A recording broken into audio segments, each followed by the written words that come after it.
Bonjour et bienvenue dans cette vidéo. Aujourd'hui, je vous partage les 3 pires erreurs à commettre pour rater son divorce. Alors, je me présente, je suis Miali Alexandra, je suis la créatrice du site lanouvellemamansolo.fr.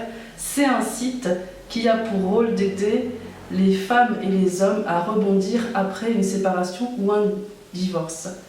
Et pourquoi je fais cette vidéo? C'est parce que je me rends compte qu'il y a des personnes qui restent dans le mal-être, qui restent dans la tristesse, qui restent dans la souffrance et qui n'arrivent plus à trouver de solution pour s'en sortir. Et donc je partage les erreurs à ne surtout pas commettre pour aller de l'avant.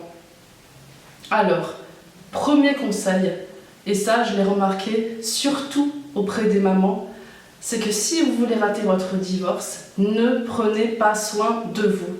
Ne prenez pas soin de votre sommeil. Ne prenez pas soin de votre corps. Épuisez-vous. Donnez à vos enfants. Épuisez-vous. Et continuez comme ça, vous risquez de finir en burn-out. Il faut comprendre que vous ne pouvez pas prendre soin des autres. Vous ne pouvez pas prendre soin des enfants. Vous ne pouvez pas gérer votre quotidien si vous-même, vous ne savez pas prendre soin de vous.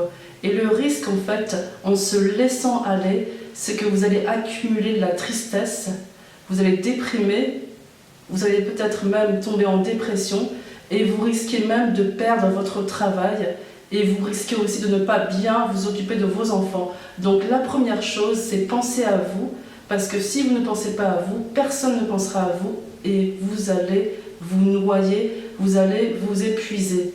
Il y a une deuxième erreur que commettent toutes les personnes qui ne se remettent pas d'un divorce, c'est qu'elles n'osent pas demander de l'aide. Elles n'osent pas aller demander à la famille ou aux amis de l'aide, ou alors à un pro qui pourra les aider à sortir de leurs pensées négatives. Donc, allez vers les autres, osez demander de l'aide. On ne s'en sort pas tout seul, c'est impossible. Il faut vraiment oser demander à votre famille de garder les enfants pour pouvoir vous reposer ou pour pouvoir rester tard à une réunion. Il faut oser demander de l'aide à une voisine toujours pour garder vos enfants ou pour faire des courses, etc., etc. Faites des échanges de services si vous ne voulez pas vous sentir redevable. Demandez de l'écoute à quelqu'un de votre famille ou un ami proche. N'ayez pas peur d'avoir des personnes qui vous soutiennent, qui vous écoutent, qui vous font gagner du temps.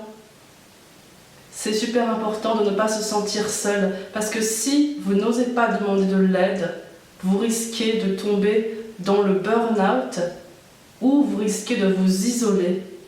Et je sais de quoi je parle, j'ai été à la limite du burn-out parce que je voulais tout faire moi-même. Et en fait, c'est impossible de faire tout soi-même. Ou alors, vous allez réussir pendant un certain temps, mais vous allez vous épuiser. Et le pire, c'est que même si vous arrivez à tout faire, votre corps, petit à petit, il va en pâtir, il va en souffrir, vous allez tomber malade, et c'est pas du tout positif. En fait, si vous ne demandez l'aide de personne, votre vie va être très limitée. Moi, si j'ai pu continuer une activité professionnelle, si j'ai pu avoir des sorties pour socialiser, si j'ai pu me ressourcer, si j'ai pu me reconstruire, c'est parce que j'ai pu avoir du temps alors que j'ai été en garde prioritaire. Donc, oser demander de l'aide, c'est très très important et c'est pas quelque chose dont vous devez avoir honte pour aller de l'avant. Et encore une fois, vous pouvez aider les gens qui vous aident. Il n'y a pas de honte à avoir, ça c'est super important.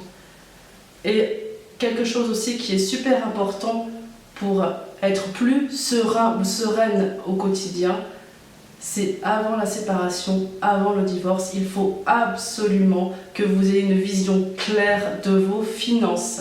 Vous devez savoir, une fois séparé ou divorcé, comment vous allez vivre, quel est votre budget, quels sont vos revenus, quelles sont vos rentrées d'argent, quelles sont vos dépenses, comment vous allez vivre, où vous allez vivre, combien d'argent vous dépensez pour les enfants, etc., etc.